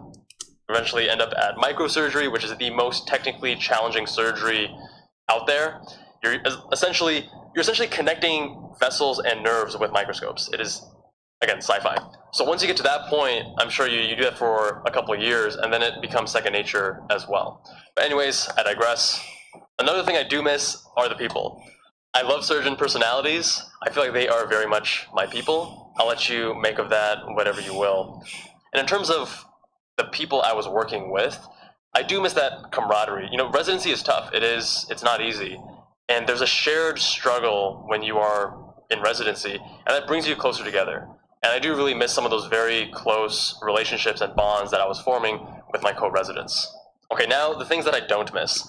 So this one actually very much surprised me. I thought that interacting with patients and having this, you know, physician-patient interaction, this relationship, which is extremely rewarding, I thought that I would miss that a lot more. Nope. And I actually haven't. So that relationship was actually a big reason for pursuing medicine. It is extremely rewarding. Dealing with people. To be the happiest in life, as I stated in that first video, it's about helping others. Not from like, I'm not trying to be on some moral or ethical high ground or anything like that. From a purely logical perspective, the best way, the most logical, rational way for you to be satisfied with your professional work is actually to help others. So that patient-physician relationship is a huge part of that. But the surprising thing is, even with what I'm doing now, I'm still getting a very similar relationship. It's not physician-patient, but it's like mentor-mentee, or it's something similar where I still have very deep, profound interactions with people where they open up and they share things that they maybe wouldn't share with the outside world, and I'm able to actually help them and leave an impact, and that is... You know, he sounds like a dealer. I'm just putting it out there. I'm just putting it out there.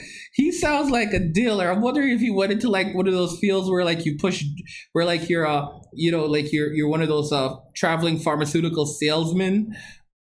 Guys, seriously? Like he's working for it sounds like he's working for a drug company right now. It sounds like he's working for a drug company. It's tremendously rewarding.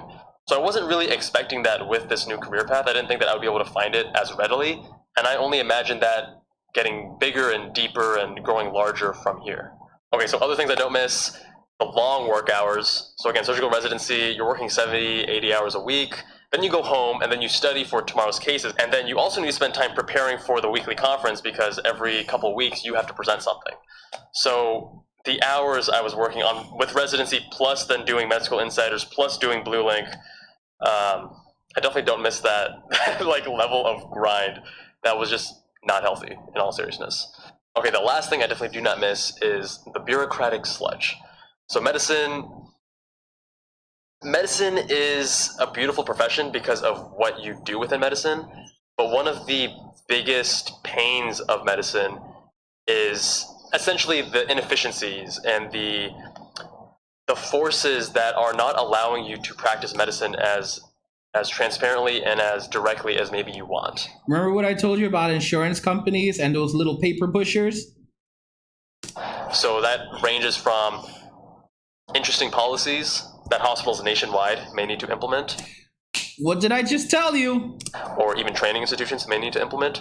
That includes the EHR, most commonly, Epic, which, let's just say it has some issues. It has a lot of strengths over doing old paper charts, but it's definitely not without a lot of issues. So there have been studies that demonstrate increased computer usage, increased charting on a computer actually increases burnout and decreases that sense of satisfaction. Increased charting. In other words, guys, they're getting tired of paperwork. More and more paperwork. Didn't I not tell you? A good portion of it, most of what doctors do these days is paperwork. So as someone who is a questioner, if you guys saw that tendency video, someone who does challenge the norms of doing things, doing my own stuff is actually very rewarding because I have control. I can say I want to do this or that, I want to pursue this direction. And while I am interacting with other people, I'm working on teams and I'm leading that team, I'm taking feedback and input from team members. At the end of the day, there's just so much less of that inefficiency, and I feel much more in control of my own destiny and my own life. Okay, so final question. Am I going back? Short answer, no. Nah. So first of all, let's get some of these really quick things out of the way. If I wanted to go into plastics, I couldn't because it is one of the most competitive specialties in the US. It's either number 1 or number 2 hardest specialty to get into depending on the year and the data set. Therefore, they're not going to take someone that was in residency, quit, and now wants to get back in. They have such a broad pool of very qualified, very kick-ass applicants, so they wouldn't take me. So then people ask, why not do something else? There are a lot of really cool specialties out there. The thing is, though, that none of them really excited me to the same degree as plastics. And plastics for me was up here. He doesn't want to be a doctor anymore. Okay? Just say it, bro. You don't want to be a doctor anymore. All right? Stop dancing. Guys, he's doing a big song and dance right now. He's doing a big song and dance right now. All right? Mr. Flee the Country. I loved it, like the nuance, the meticulousness, the science fiction nature of it all. I really loved the complex reconstructions. Again, nothing against other specialties. There are so many other really cool, really exciting specialties, but they don't appeal to my personality the same degree that plastics did. So for me, that would be a huge step down. So I just don't feel the need to compromise on that. Okay, so now I want to address the Instagram questions that you guys left. So first of all, thank you to everyone who responded to that Instagram post. So one thing people mention is the likelihood of failing in startups. So there is a statistic that gets thrown around which states 80 to 90% of startups fail. Now, I'm not arguing that, but what you have to realize is that statistics apply to populations, not individuals. I personally believe that my entrepreneurial ventures are going to have a greater than 10 to 20% success rate. To explain my point, let's flip it to medicine. So if you start as a pre-med, only 40% of applicants who apply to medical school get in. So if you actually start pre-med college day one, the chance is actually much lower than 40% because so many pre-meds don't even get to the point where they apply to med school.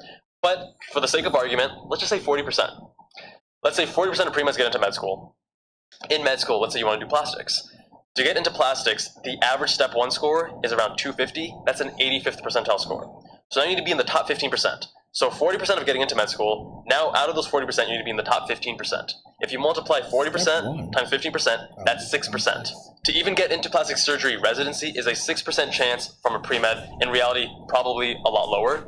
But again, statistics apply to populations, not individuals. So if someone saw me as a pre-med, will they say that, oh, this guy only has a 6% chance of getting in? Probably not. I was doing well as a student. I got 99.9th percentile on my MCAT, or 100th percentile, as some YouTubers like to say, even though there isn't such thing. I did well on step 1, I did well on step 2. So my chances were much greater than 6%. So now if you apply that same logic, that same reasoning to entrepreneurship, I would say that my chances are much greater than 10 or 20% success rate. Wow. Guys, he thinks, this is one cocky guy. Guys, he thinks that because he successfully was able to become a doctor, he will now it's going to make him more successful in his startup than everyone else out there. Guys, do you see how narcissistic this generation is? So like 80 to 90% of all startups fail like in the first year. All right? But he's gonna beat that all. He's gonna beat those odds because he was a doctor and he beat out all these other people to become a plastic surgeon specialist. So now he can quit medicine to go in and what? Sell drinks? Sell coffee? Bro. His first business, guys. This is insane. You've never run a business in your entire life. You have no practical business skills. Guys, the level of... I don't even know. I don't even know where to start. I don't even know where... Who does he think he is? Who does he think he is? Again, that's just my own opinion, my own assessment. If you disagree with that, totally fine. You know what Mickey said was true. Many of them are extremely arrogant. My gosh, the level of arrogance in this guy, thinking that he is better than most people out there. Better than most people out there. All right? You have people with MBAs, okay? Doctorates in business. All right, who suck at business. And you've got to be kidding me. You think because you were in that 99 percentile of the MCAT, that determines that you're going to be successful in your business venture when around 80 to 90% of all startups fail. There's going to be a lot of homeless MDs out there too. I told y'all. I'm just like in shock. I'm in shock right here. The level of narcissism from this guy. Okay, so there are two other common things that came up on Instagram. Number one was the stability and the earning potential of being a plastic surgeon. So off of the recent Medscape survey, plastic surgeons were high on the list at $500,000 average salary. So I have two things to say about that. Number one, if you're going into medicine for the money, you're not going to be happy. So the money, yeah, sure, that's a great salary. You can live a very comfortable life. But that's not the most important thing to me. I value my time much more. I value my impact much more. I want to do a video on, having a chronic illness because of Crohn's colitis, I have so much more perspective and clarity on how fragile our life is and how limited our time here is on Earth. So money just does not become a top priority. There are so many other things that are way more important before that. Like making YouTube videos. But the second thing that's even more interesting is that you can actually make way more money in entrepreneurship. Because remember what I told you guys about that whole period of time where we're being in dogs? Like suddenly, guys, he realized, you know what? I can make more money not being a doctor. Because I'm not saying that every entrepreneur makes a lot of money, but with medicine, guys, so he just goes and he just starts telling you that money, it's not about the money. Then he goes on to say, but hey, I can make a lot more money not being a doctor. Yeah. As a clinician, you're exchanging your time for money. So you get paid based on the amount of work you do in terms of procedures or patient visits, things like that. So there's a cap on your time. And that's why most physicians have a pretty narrow range in terms of how much they make. But with business, with entrepreneurship, there's no guarantee you're going to get even past 6 figures a year, right? But there is. I like the way Sam says it. Usually the few people who succeed in business are poorly educated, but they are persistent because they never attended school, which taught them that failing and making mistakes is bad. Guys, this is someone who has never experienced failure in his life. All right? Never experienced failure in his life, and he cannot accept the possibility that he will fail. Did I not talk about this earlier in the video? This is the problem. This is one of the big problems that it creates with people who go into medicine. They cannot accept failure. They cannot. A lot of these young people who go into medicine, they can't accept failure. All right? They cannot do it. He is not, so right now, he's not preparing for the worst. He's expecting the best. This is horrible. Horrible. You prepare for the worst and work towards the best outcome. That's how you do it. You prepare for the worst, you accept the worst, and work towards the best outcome. All right? But you don't simply say, okay, everything is going to be perfect. Failure is off the table. Failure happens. It's a part of life. Making mistakes are a part of life. Someone like him who coasted through life will completely have he's going to have a life crisis. This video is from April 15th. He's going to end up with one of the quarter life crises on YouTube. And you know why that's going to happen? That's going to happen because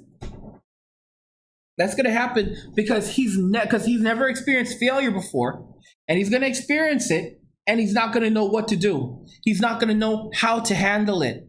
All right? It's going to completely destroy his self-esteem, his self-worth. He's going to feel less than. He's going to fall apart. He's going to completely fall apart because he's not going to know how to pick himself back up. All right? In life, you fail many of times. Being able to take an exam and pass an exam does not make you a successful person. All right? This is so sad, guys. This is so sad. All right? Life is not all about passing an exam. All right? Life is not all about passing an exam. There will come many periods in real life where there's no exam. It's either you can do it or you can't. Okay? Either you have the experience or you don't. You can't turn to a test and say, well, I have this college degree, give me a job. Companies like Google, Microsoft, all these big companies are starting to hire people without college educations now as computer programmers in all these different fields. Engineering, they're starting to say, yeah, because they're realizing that these young people coming out of college are less experienced than the people who never went to college but actually got hands-on experience. There's no upper limit. If you start multiple businesses, if you scale them and automate them, then you can actually make way more than a physician ever would. So am I going to get to that point? I don't know. But I will say that Med School Insiders in its first year has done a lot better than I was expecting. And a big part of that is because I'm following these principles and systems that I think are going to lead it to being successful. So if we're really offering a lot of value to our customers, if we're making them happy, and our team is also really happy working for Med School Insiders, then it just snowballs. And at the time of this video, I'm pretty sure we have 100% 5-star ratings from previous customers because we're really focused on providing value and making people happy. So if you take that same mindset and that same philosophy, apply it to other businesses, I think those other businesses are also more likely to be successful. And the last thing that comes up is essentially you threw it all away. Sunk cost fallacy. So, well, I will say this, guys. First off, you do have to be prepared for failure in life. You do. All right? Because before you succeed, you're going to experience failure. And many of you guys know that I teach, you guys, there's no 10-minute clock left. All right? Get that out of there. I just want to say, no, many of you guys know that I do teach, I provide courses on cryptocurrency, building wealth. On my Patreon, I talk constantly about wealth building strategies outside of crypto as well. I do regular coaching sessions. I got one coming up with Mickey. I mean, this isn't a joke. This is no joke, guys. This is no joke. I mean, if you want to talk about how much money you can make, I'm going to be putting out a course for you guys very soon, teaching you how you can build your own online courses. Yeah, I'm going to be teaching you how you can build your own online courses and start creating wealth for yourselves. And you might think this is a game. You might think it's a joke, but then you realize, oh my goodness, it's not a joke. It's not a joke. Okay, I'll show you something. Let me see if I can show you my dashboard. All right. If I can show you my dashboard, and I'll let you guys see how much money. I actually pulled in. How much money I actually pulled in yesterday. All right. I'm going to show you this, guys. I'm actually going to show you. I'll show you like how much money in like one day from doing courses, from one day selling courses, how much money you can pull in. All right. So I'm going to be teaching you guys about creating your own courses as well. I'm going to show you this right now. Let me see here. Hold on. Let's see if I can get this right. Okay, boom. All right. So there you guys go. This is, as you guys can see, this is the area. All right. And this shows this only shows payments through credit cards. I also have like PayPal payments. Yesterday, Mickey bought a course, for example, and that was like he paid $100. So it says that my total sales for yesterday, just on credit cards, not including PayPal or Cash App, was $557. Okay, and my net volume sale, so that's how much I made after they take out the transaction fees, was $540. So that's how much I get to keep for myself. All right. That's how much I get to keep for myself. And guys, that's how much I made from 4 sales. Just 4 sales, guys. That's how much I made from just 4 sales. 4. Guys, count that. I made that amount of money from 4 sales. And Mickey Turner did a purchase yesterday and the day before. If I count that one, it comes out to over $650 in sales just for yesterday. And doing online courses. All right. So I'm going to be putting up a course for you guys very soon, teaching you how to create and how to sell your own online courses. But I want you guys to see this for yourself. All right. I'm not BSing you. I tell you guys what cryptocurrency to invest in. people are making money. When I put out this online course, teaching you guys how to create your own online courses, you're going to make crazy money. You're going to make crazy money. Guys, I'm going to tell you right now, these sales, I haven't been buying any online advertising for these. These are sales that I'm making not with online advertising. Nope. So without even using online ads, this is how much I'm making. I can make much more than this, potentially, by the grace of God. All right? That's not bad for one day. 650 in a single day. 650 in a single day is not bad.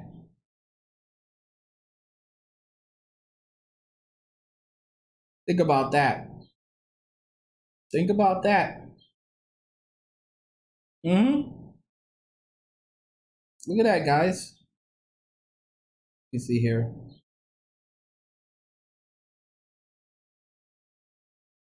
Asher says, I'd have a house, a business, or two, and an education for the money. Tim says, everyone, they are worth it. Get my sensei's courses before it's too late. I'm about to go into crypto management. Yeah, Tim actually picked up the day trading course last month. That one was going for $159. I think that one's $179 right now, and that one's going up to like $200 like at the end of the month. So if you want to get the day trading course, definitely go pick that one up, because that one's going up to $200. And then there's the how to increase your do crypto, buy crypto, analyze crypto, value of crypto, that's going to increase by 10 times to 100 times or 1,000 times. That one's going for $199, but it's going up to it's going up to about $299 on June 1st. So yeah, definitely go and pick that up. This isn't a game. This is not a game. If you're about that struggling life, if you're about that difficult life, then do what makes you happy. But I'm not about that life. All right. I'm going to be putting out this course for you guys, showing you how you can replicate this, how you can create your own online courses. It's not that difficult to do, but you do have to. There's a bit of a learning curve.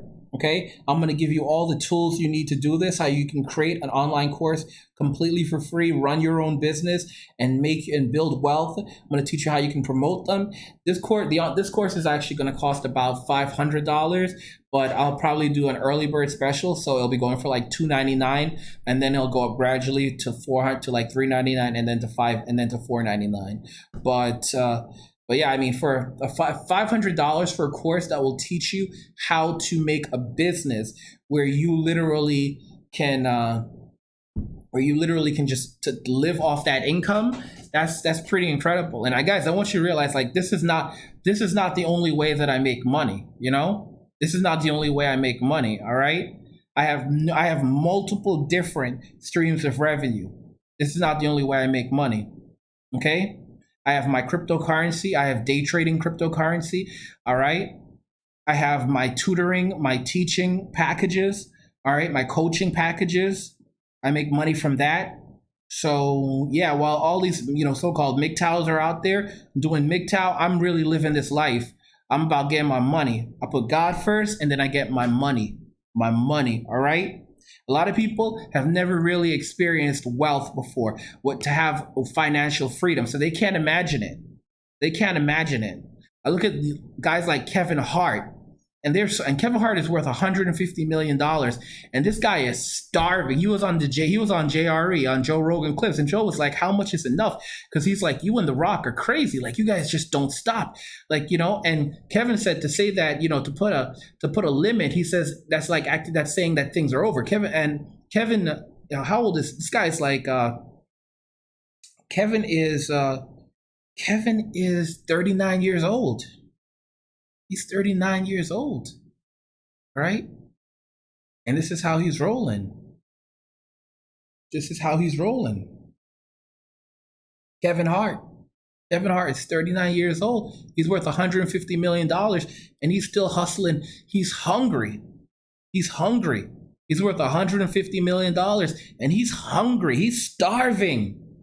Guys like The Rock, they're hungry. They're starving. These guys are starving. These guys worth hundreds of millions of dollars are starving. And you've got people out here sitting on their hands because they know what the opposite is. All right. You can go from a millionaire to a bum overnight. Overnight. You think it can't happen? Think again. You'd be amazed how there's a lot of people who went from being worth $100 million or more down to being bankrupt, down to not being able to pay their rent. Okay? Massive, serious poverty. Nikola Tesla, all right? He went from one of the greatest scientific minds in the world. Some arguably might say the greatest scientific mind ever, to a madman that fell in love with a pigeon and then died in poverty. And these are the kinds of people that Sandman wants you to look up to. All right? You got to be kidding me. The name of the game is financial freedom. Don't forget, guys, if you want to take any of those courses, they're in the description of the video. Because cryptocurrency is skyrocketing. I'm taking all my money, I'm putting in crypto. I'm putting my money in crypto right now. I'm building multiple streams of income. All right? Because it's not a game. I told you, it's cold outside. When it's cold, when in the wintertime, when you're homeless, it's cold and you got that cold wind just hitting you. No, thank you. Now, all is not lost. If you are serious and you want to actually begin learning about crypto now and investing in crypto so you can secure your future, head over to cryptomoney.academy. You can head over there, click on the courses section, and start taking a course, because before you can play the game, you've got to know the rules.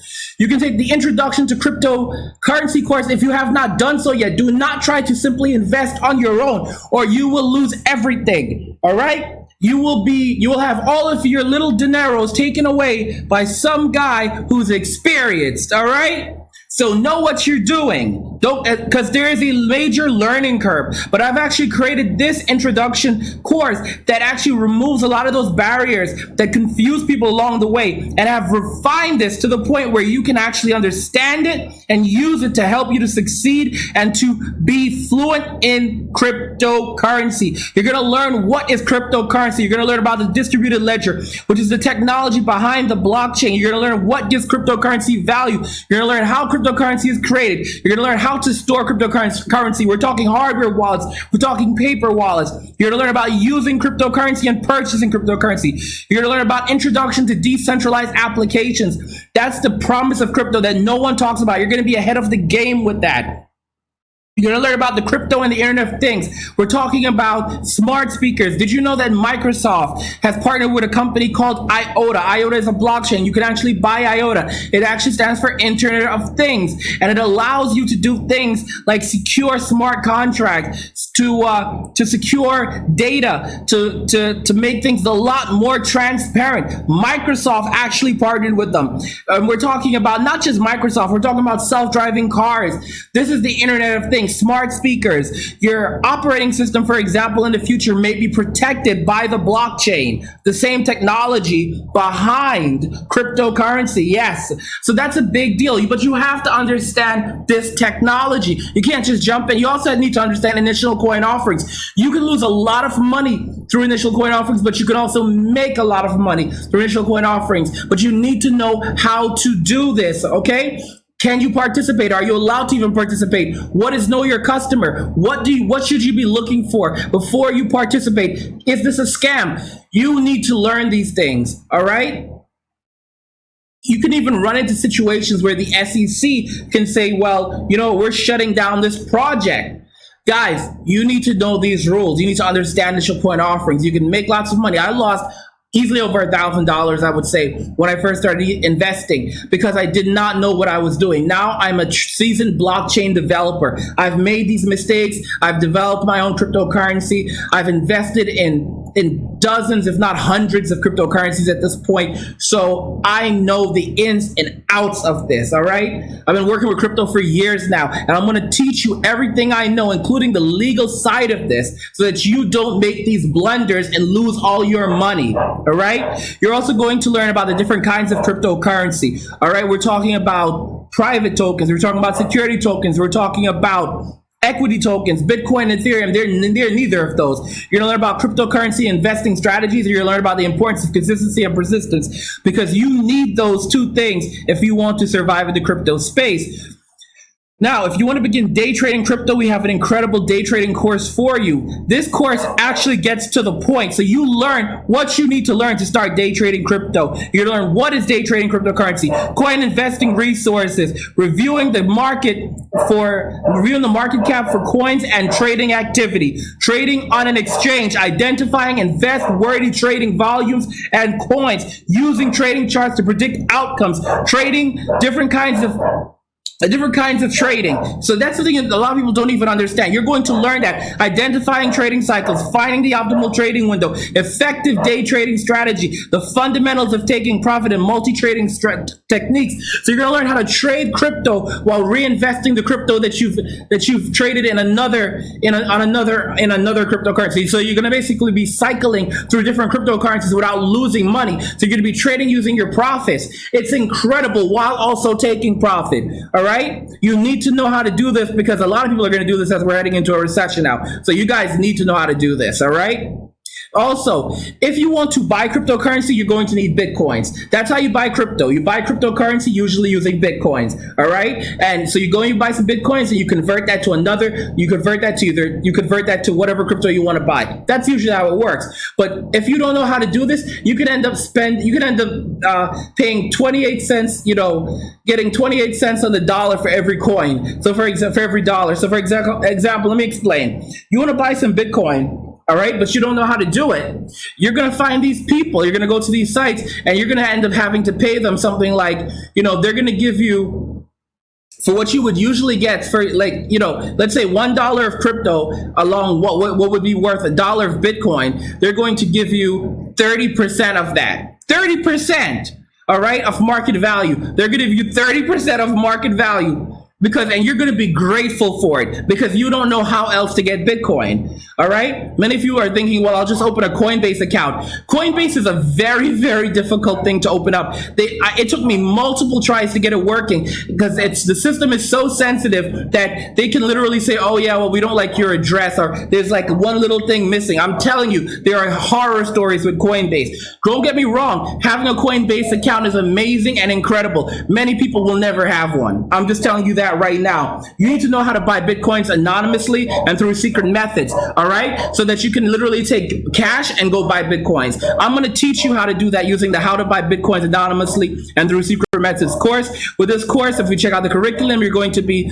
buying Bitcoins. You're going to learn the fastest and easiest ways to buy coins online. You're going to learn how to buy Bitcoins anonymously using normal methods. You're going to learn how to buy Bitcoins anonymously using advanced methods. And also, if all else fails, you're going to learn how to buy Bitcoins if all else fails. You're going to learn all these techniques, and you're only getting this for $110. The prices on these courses will be going up. The day trading course is going to be going up to $500. So definitely get it while it is this price. It's only going for $159 right now. This course is going for $110, and the introduction course is going for $150. Again, these prices have been going up every single month, okay?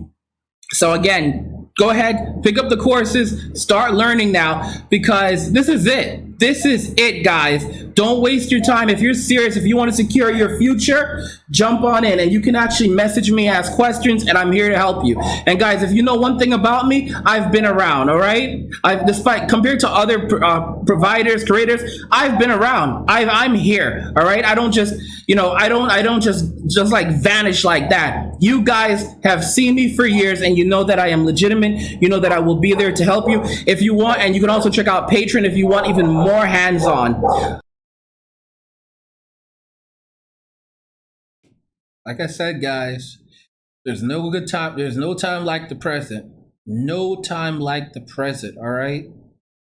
If you want something, you need to go and work for it, All right. And a lot of people think that, playing it safe is going to be the path towards getting everything that you want. That's a complete and utter joke. All right. Playing it safe will end up costing you everything. All right. As you can see, all these people, they're running for medicine. And it's not just the doctors. It's people in all these different fields as well. All these different fields as well. All right. And it's funny because no one sat down with them and told them these things when they were young. All right. And a lot of them are so irresponsible now that they're just casually doing this stuff.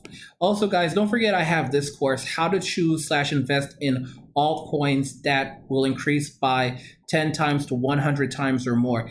This course is a very intensive course. I'm going to get some reviews up for it. But as you guys can see, this course, again, it's insane. This course is going to be going to $300, $299.99 on May 1st. You can get it for $199 right now. You'll learn what to do before investing in altcoins, how/where to find altcoins that will increase by 10 times to 1,000 times in value, how to evaluate altcoins to determine if it will increase by 10 times to 1,000 times in value. Mickey just picked up this course too. How to spot scam coins and use them to your own advantage to make 10 times to 1,000 times profit. How to minimize your risk when investing in altcoins to make profit, and how to become an altcoin millionaire. And like I said, guys like Mickey, they're laughing all the way to the bank. They're laughing all the way to the bank because they're making their money back. All right. People that have invested in these courses, they have been making crazy amounts of money. And I told you, don't just try to go and Google this stuff because you will regret it. You will regret it. All right. You have people picking up one course after another course after another course. All right. It's just like that. It's just like that. Okay. So you can sit on your hands, or you can pull the trigger. Do what you want to do. All right. Because I'm doing me, so you do you. I'm keeping it real. I'm keeping it real as that. I'm doing me, so you do you. Like I said, I'm not about that cardboard lifestyle anymore. I never want to see that kind of life again. Never want to see that life. Like I said, cardboard is mattress, right? And other homeless people, they will steal your cardboard. They will steal your cardboard. So you better guard your cardboard, all right? It's crazy getting into a fight and losing your life over some cardboard. But I'm telling you, it's a lot better than sleeping on the cold concrete. Cardboard is soft. I'm gonna tell y'all right now, cardboard is soft. It's a luxury. Cardboard is a homeless man's luxury. You didn't know, you do not know how soft cardboard is until you sleep on cold concrete. Then you're like, my gosh, I can never go back to this cold concrete, not after experiencing cardboard. I'm telling you, man. I remember those days. Whew. When it gets cold, oh boy. When it gets cold, it gets cold. I don't like that cold weather. I do not like that cold weather, boy. I do not like that cold weather. I'm telling y'all, but some of y'all are good with that. Some of y'all are okay with that. You're about that life, so go be about that life, But if you want to start investing and making wealth and resources, then then take a course. Like I said, I have a new course coming for you guys shortly. That course is going to teach you how to create your own online courses so that you can start generating the kind of revenue that I'm creating. And I'm going to teach you how to find a subject to create your courses on. So I'm not just going to tell you, okay, well, you should create a course on crypto. No, I know about crypto. I'm going to teach you how to find a topic that you can create a course on. For example, Nature Monk does photography. He also does nature hiking and all kinds of stuff. So you can create courses based around all of these different subjects that he has specializations in, and people will buy them. All right. So I'm going to teach you how to create these courses. I'm also going to teach you how to market these courses.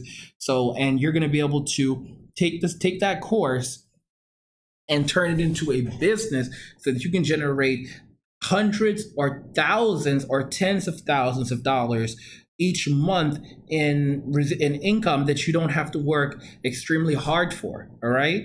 So it almost becomes like passive income. But again, you have to do the work. Okay. No one's going to do it for you. No one's going to do it for you. And like I said this plenty of times, we're out of time. I have multiple streams of income. Like I said, I've got my course business. I've got my coaching business, my coaching and teaching business.